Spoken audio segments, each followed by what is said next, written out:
Rec League podcast. Tell your friends, tell your neighbors, tell your family, tell your haters. Available on Anchor, Spotify, Google Podcasts, Radio Public, Pocket Cast, Breaker, and Stitcher.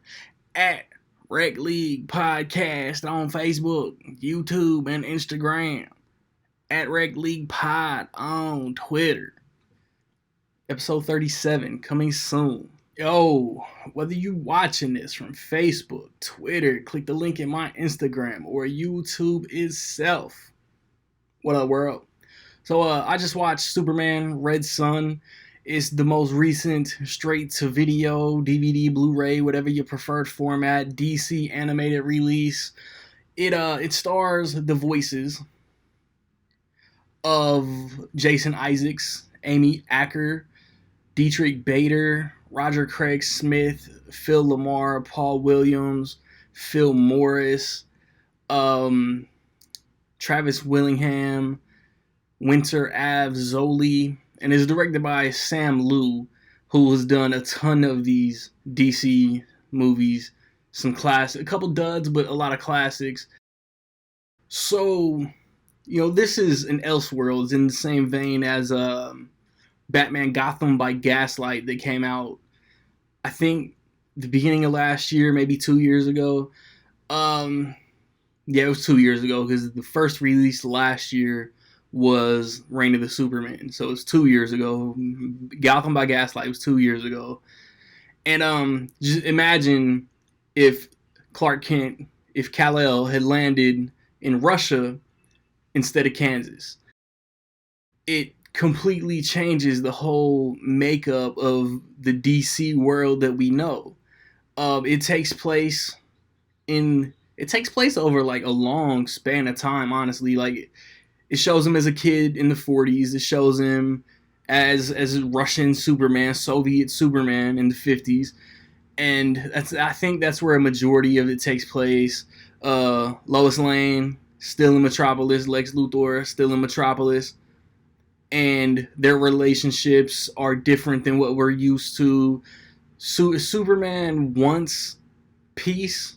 He seems to be Superman that we know, but he's like there's a different point of view from how he's fighting. And then Wonder Woman and Batman, and as far as villains, there are multiple villains in this movie, and like I thought the story was so cool that I don't really want to give any away. At the end of the day, Superman is still fighting for peace. He's still fighting for the world. I was excited for this movie. I get excited for all these DC releases. They've got the established like New 52 continuity where like Rosario Dawson is Wonder Woman and Jerry O'Connell Superman, Jason O'Mara is Batman. And in this, he's like Batman's got the Russian like furry hat like on his cowl, and his motivations are different. Like, Batman is not the Batman we know, but I think that they made some changes. Like, Wonder Woman has like a personal choice that I think is different from the graphic novel. But I don't think that's the thing though. I don't think there are any changes that are as glaringly irritating as like Batman Hush. Batman Hush like ruined the story in my opinion. Like, the movie's serviceable, it's watchable, but I wanted like a page to screen frame by frame adaptation that they just changed. Like, I think like this is just cool because it's like it's its own story that doesn't have to like connect to anything. So you got like Superman's suit and logo and the colors that they use are very cool. Jason Isaacs was good as Superman. He had like this internal conflict that I liked. He fights another character and he tells his character, he's like, dog, I went to these other countries and helped out, and you're spitting on that, and then they fight. And yeah, like Lex Luthor is still Lex Luthor as far as his feelings towards Superman. And Lex Luthor's arc is actually pretty cool because you see Lex Luthor age over these years. And at one point, I swear he looked like animated Michael Ironside.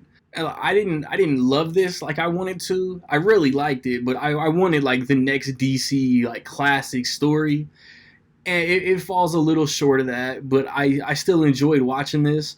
Like I always say, like I dig the animation because it looks different than anything you see in the theater. I thought the ending to this was solid. I thought like there's not really a plot twist, but like the final battle, I guess against the final big bad was really good. Um yeah, like, I don't want to give too much away, but if you're into these DC animated releases, man, this is another fun watch.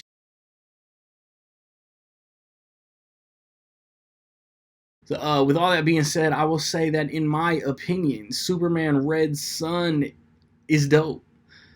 Have you seen Superman Red Sun? What you think about it? Positive, negative, somewhere in between? Let me know.